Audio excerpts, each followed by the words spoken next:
Welcome to the Lost Sci-Fi Story channel. If you're ready, let's begin today's story. The drill notification arrived at 8:40, which was, from Nolan Reed's perspective, a perfect summary of how the universe felt about him personally.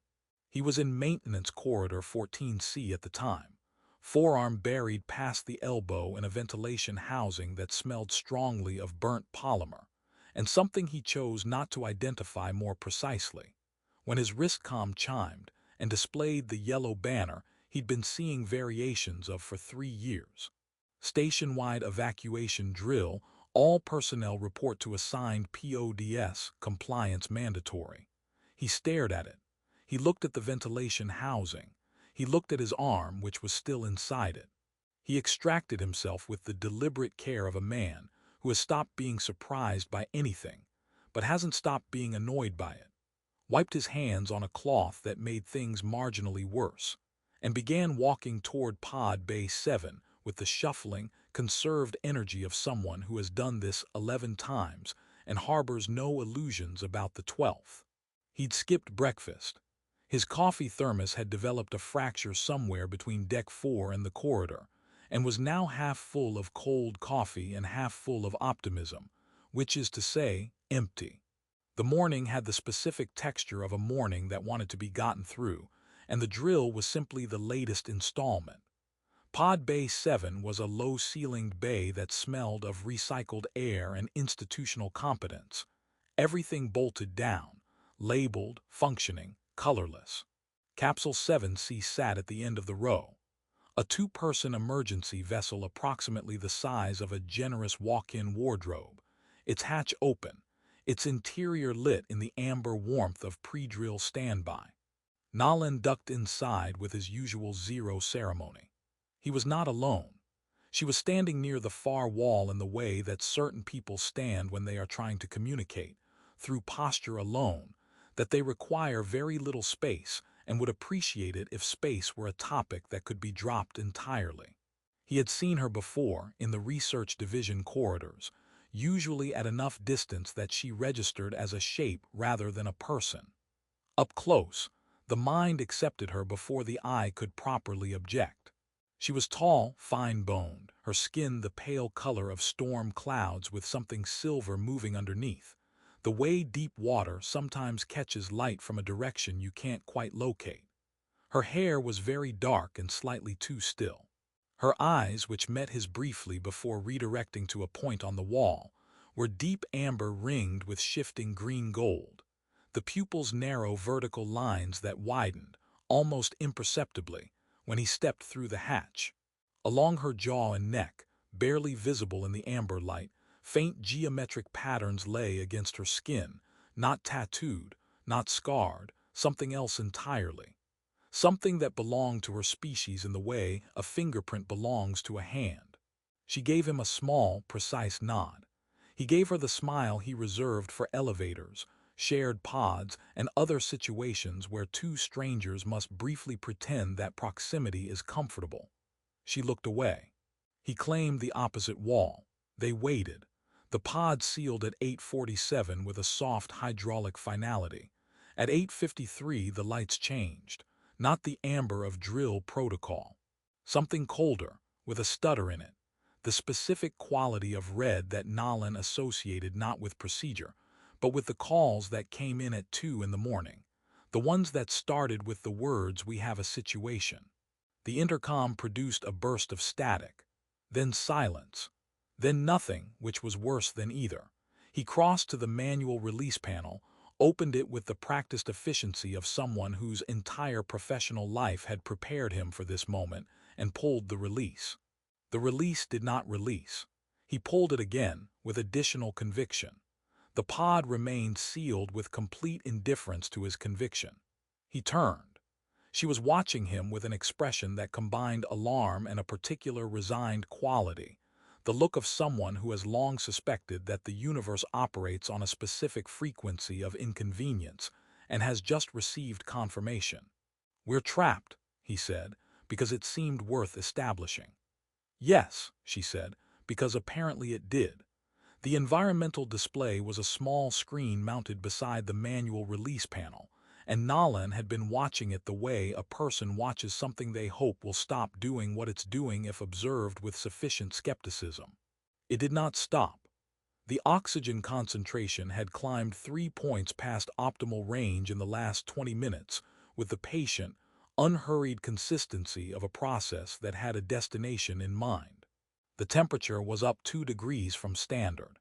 And in the lower quadrant of the display, behind a small amber triangle that Nolan recognized from a training module, he'd sat through 3 years ago in a room with uncomfortable chairs.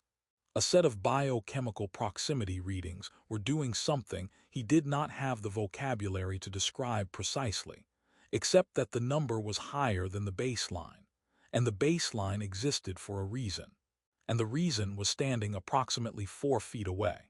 He looked at the readings. He looked at her. He looked at the readings again, as though a third opinion might produce a different result. She was sitting against the far wall with her arms folded across her chest, and her jaw set in a way that had moved well past the normal geography of discomfort into something that looked considerably more like effort. The geometric patterns along her jaw and neck, barely visible when he'd first stepped into the pod, were brighter now, not dramatically, not in any way that announced itself, but perceptibly, tracing their careful lines down toward her collarbone with a blue-silver luminescence that pulsed slowly, like something breathing underwater. She had not mentioned this. He had not mentioned that he'd noticed. They had, by unspoken agreement, been maintaining the polite fiction that everything was fine, which is the most exhausting kind of fiction to maintain in a sealed container. He cleared his throat. "Are you all right?" The pause that followed was precisely the length of pause that contains a full and honest answer and then decides against it. "I'm fine," she said. He gestured carefully toward the display. She looked at it. Her expression underwent a specific and complete transformation. The expression of someone who has been quietly hoping a problem would remain invisible, watching that hope reach the end of its runway. She closed her eyes for 2 seconds. Then she opened them and said, with the deliberate calm of someone constructing a sentence out of very controlled materials, "I should explain something." Her name, she told him, was Sarah Vale. She was Rithani, a species he would know, she said, primarily from the research division's xenoarchaeology department, which was correct, though he knew her specifically from the corridor outside the research division's xenoarchaeology department, which seemed an insufficient thing to mention. Rithani biology, she continued, had certain cyclical aspects. These aspects were, under normal circumstances, managed with medication, standard practice, entirely routine. The stress of the situation had, apparently, interacted with her most recent dose in a way that was, she paused here, and he would later think the pause was the size of a small planet, suboptimal. The confined environment of the capsule was amplifying the relevant biological signals considerably beyond what they would register in open air, and the presence of another person in close proximity was, due to mechanisms she did not particularly want to explain in detail at this juncture, making the amplification worse rather than better. Nolan processed this. He said, "Oh." Then, after what felt like a reasonable interval, "Oh no." "Yes," she said, with the air of someone who has fully accepted the situation and would nonetheless appreciate it if the universe were prepared to accept some feedback. He looked at the display again. The numbers were still climbing with their same unhurried certainty. He thought about the xenobiological proximity protocol, which he had sat through in the uncomfortable chairs, and which had covered this specific scenario with a clinical precision that had seemed, at the time, entirely theoretical. It did not seem theoretical now. He thought about rescue timelines, which he had been recalculating every few minutes, and which continued to decline to cooperate with his wishes. "Is there anything I can do?" he asked, because he was a structural systems engineer, and his instinct in any situation was to find the thing that could be adjusted. She considered the question with evident seriousness. "Theoretically," she said, If you were to stand approximately 40 centimeters farther away, the rate of escalation would decrease by an estimated 12%. She glanced around the capsule, which was measuring roughly 2 meters across at its widest. I recognize this recommendation is largely aspirational given the current geometry. He looked at the walls, he looked at her. He said, I could stand in the corner. I appreciate the offer, she said. It would help approximately as much as you'd expect. He laughed. It surprised him, the genuine kind, not the polite kind. She did not laugh, but the patterns on her neck brightened briefly, just for a moment, then settled back. He did not know yet what that meant. He would. An hour passed the way hours pass inside sealed containers, slowly, and with great attention to detail. Nolan had recalculated the rescue timeline 11 times, which was 10 times more than the exercise required and 0 times useful. The number kept arriving at the same destination, regardless of which variables he adjusted, which was the mathematical equivalent of the universe telling him to sit down. He sat down. The floor of Capsule 7C was not designed for sitting, being composed of the same utilitarian metal as every other surface in the pod. But it was either that or continue standing in the corner, he'd claimed with the focused purposefulness of a man trying to be 12% helpful. Sarah was sitting against the opposite wall. The distance between them was roughly 1 meter and 40 centimeters, which they had both arrived at through a process of gradual, unspoken negotiation that neither of them acknowledged. The bioluminescent patterning had spread. It moved along her collarbones now, tracing its geometric logic toward her shoulders. The color shifted from blue-silver into something warmer, a pale gold that pulsed slowly with her breathing, and occasionally brightened when she looked directly at him, which she had mostly stopped doing, not from unfriendliness but from pragmatics. He had developed, in response, a sincere and detailed interest in the middle distance. The environmental display continued its patient documentation of their situation. Nolan had stopped reading it aloud. This was, he felt, a mature decision. Tell me something, Sarah said. He looked at her carefully at the left side of her face, which was slightly less bioluminescent than the right for reasons he did not investigate. What kind of something? Anything, she said. The capsule's atmospheric sensors are partially calibrated to emotional output. Sustained anxiety registers as a compound that accelerates the feedback loop. She paused. Conversation helps. Physiologically. He considered this. So you want me to talk for medical reasons? I want you to talk, she said. For medical reasons, yes. That's the most scientific way anyone has ever asked me to make conversation. The light along her neck shifted, briefly, warmer. He was learning to read it the way you learn to read weather, imprecisely, but with growing confidence. He told her about his sister, Maya, who was studying xenolinguistics at the University of Cape Town, and who sent him, approximately once a month, a puzzle or riddle from whatever language she was currently pulling apart. He had solved none of them. He had, over 3 years, developed a robust and well-reasoned theory that she sent him the ones she considered too simple to interest her colleagues, which said something about either her affection for him or her assessment of his intelligence, and he had chosen, for the sake of their relationship, not to determine which. Sarah asked which languages. He listed several. When he reached Rithani, she became very still. He said, "She sent me one a few weeks ago, actually. In Rithani, I've been staring at it since." He recited it from memory, haltingly, in the approximate phonetic rendering he'd assembled from the station's public xenolinguistics database. It was not elegant. It was, at best, a structural impression of the original, the way a hand-drawn map is a structural impression of a continent. Sarah looked at him for a long moment.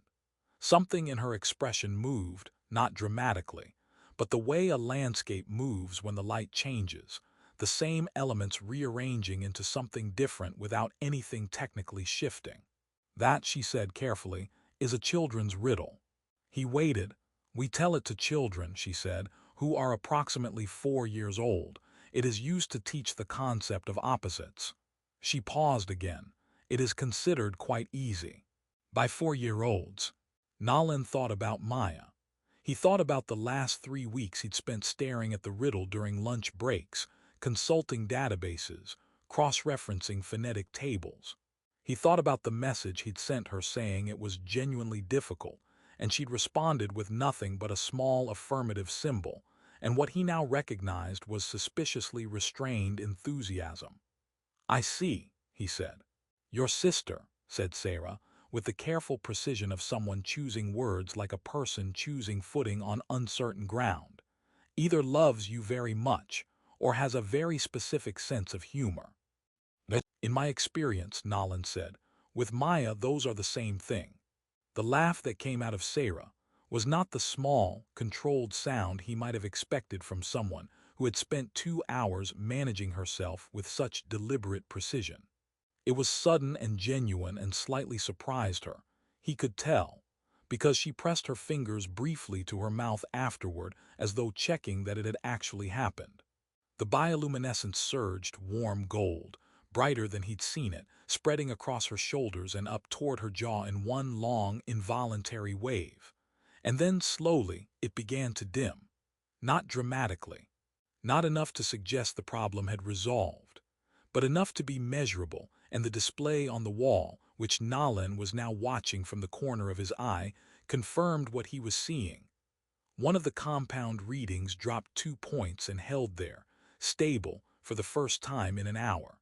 He did not say anything about this. He understood, without quite knowing how, that saying something about it would be the wrong move, the conversational equivalent of turning on the lights in the middle of something that was going well in the dark. Instead he said, very casually, "Do you want to know the answer to the riddle?" She lowered her hand from her mouth. "You said you hadn't solved it." "I hadn't," he said, "but I'm going to guess, and I want it on record that I'm guessing, so that if I'm right it counts as intuition and not luck." She looked at him for a moment, then she said, "Go ahead." He guessed. He was wrong, but specifically, interestingly wrong. Wrong in the way that suggested he had understood the shape of the problem without quite landing on the answer. The way a person can mispronounce a word in a foreign language and still be understood perfectly. She corrected him. He argued briefly that his answer was thematically equivalent. She informed him that 4-year-olds did not accept thematically equivalent. He said that 4-year-olds had not spent 3 weeks on the problem. She said that was precisely her point. He conceded. She accepted the concession with a gravity that was almost entirely undermined by the warmth the patterns at her jaw had settled into, a low, steady gold, nothing like the urgent brightness of an hour ago. Outside, somewhere in the structure of the station, rescue was presumably in progress. Nolan had stopped recalculating. He had, at some point in the last 20 minutes, stopped wanting to. The hatch opened with a sound that was aggressively ordinary, a hydraulic release, a soft mechanical exhale, the click of a locking mechanism doing what it had declined to do for 2 hours and 40 minutes. The rescue crew came through in the competent, unhurried way of people who have been trained to project calm in proportion to how uncalm a situation actually is. There were 3 of them. The one in front carried a portable atmospheric scrubber. The second had a xenobiological support kit worn across one shoulder like a bag someone had packed for a very specific kind of picnic.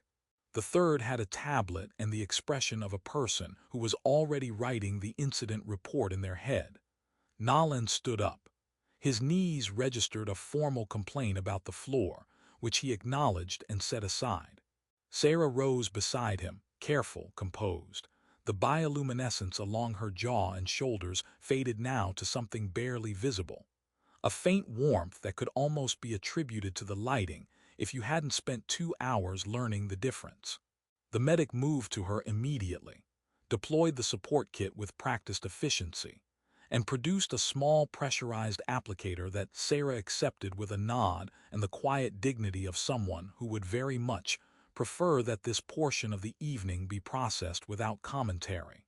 The medic said everything was going to be fine, in the tone used by medical professionals who have decided fine is a sufficient destination, and declined to elaborate on the route.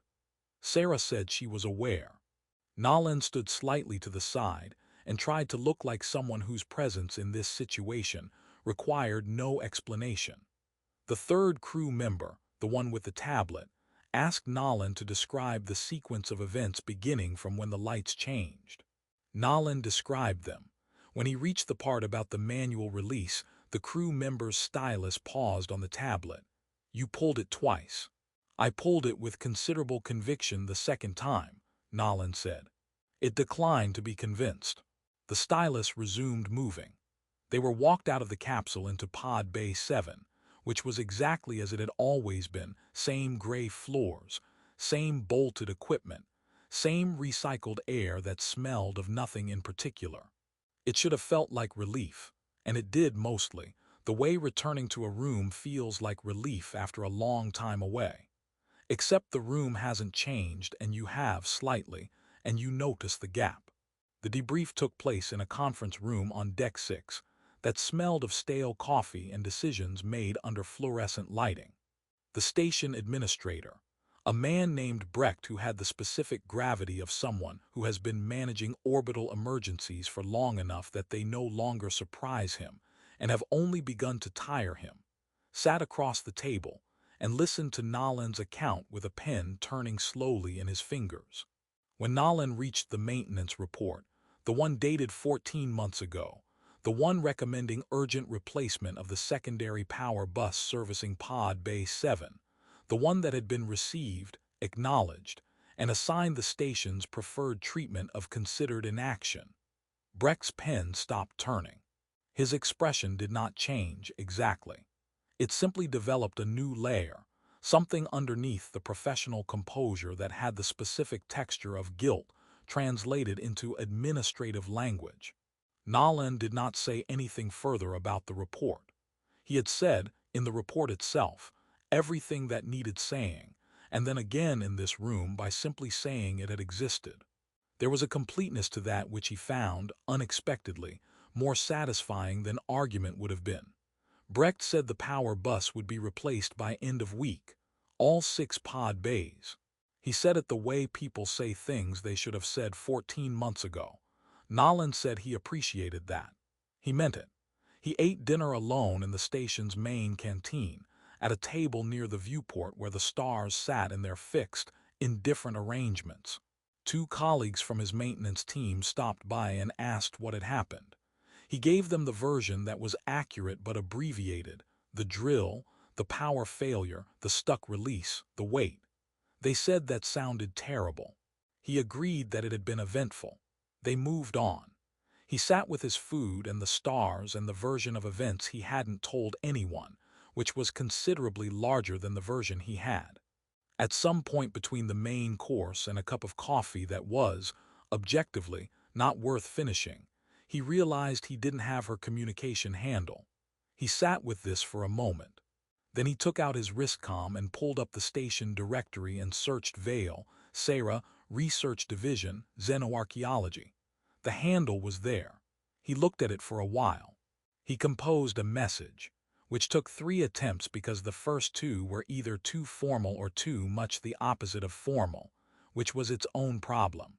The third said that he hoped she was doing all right, that it had been, and he chose the next word with some care. An unexpectedly good conversation, given the circumstances, and that he still owed her the alternative answer to the riddle that he maintained was thematically valid regardless of what 4-year-olds would accept. He sent it before he could write a 4th version. Her reply came 43 minutes later, which he spent not watching the clock. It was short. It was precise. It had the quality he'd already learned to recognize, the dryness that wasn't distance, the economy of words that wasn't coldness, the same way she'd offered 12% in a corner and meant something warmer than either. She said she was biochemically resolved, which she acknowledged was a phrase that deserved some kind of award for understatement. She said his thematically valid answer was incorrect by any metric she was professionally authorized to apply. She said the actual answer to the riddle, which she had withheld as a matter of principle, would require coffee as a precondition of delivery. He wrote back that his thermos was unfortunately no longer operational. She wrote back that she had been drinking the station vending machine coffee for 8 months and considered herself fully prepared for whatever the lower end of the quality spectrum had to offer.